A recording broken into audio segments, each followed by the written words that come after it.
خانہ کعبہ میں ولادت کا شرف آپ کا خصوصی امتیاز ہے۔ حضرت علی علیہ السلام کے والد کا نام عمران اور کنیت ابو طالب ہے۔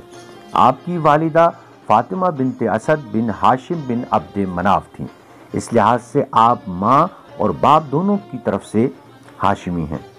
امیر المؤمنین حضرت علی ابن ابی طالب علیہ السلام کی ولادت حضرت صلی اللہ علیہ وآلہ وسلم کی ولادت کے 30 سال بعد ہوئی۔ ابتدا ہی سے آپ کی پرورش و تربیت حضرت کے سایہ عاطفت میں ہوئی۔ جب حضور صلی اللہ علیہ وآلہ وسلم مبعوث برسالت ہوئے، اس وقت حضرت علی کا سین مبارک 9 سال تھا۔ خانہ کعبہ کے قریب سب سے پہلے نماز قائم کرنے والوں کی جو صف بنی، اس میں حضرت صلی اللہ علیہ وآلہ وسلم کے ساتھ حضرت علی اور جناب ختیجہ شریک تھے۔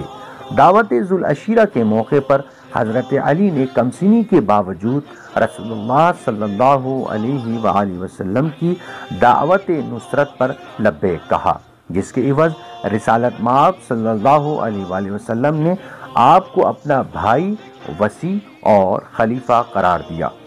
حضرت علی کی پوری زندگی انتصار رسالت اور تبلیغ و قیام عدالت کی جدوجہد سے عبارت ہے۔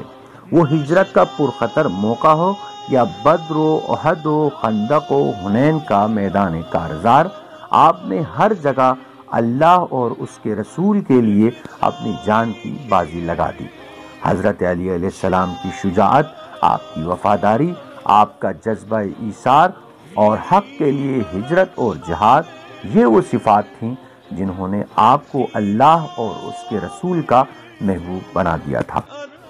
اللہ تعالیٰ سے دعا ہے کہ اللہ تعالیٰ ہم سب کو تعلیمات محمد و آل محمد کو صحیح معانی میں سمجھ کر اس پر عمل کی توفیق عطا فرمائے۔ اللہم صلی علی محمد وآل محمد وعجل فرجہم۔ والسلام علیکم ورحمۃ اللہ وبرکاتہ۔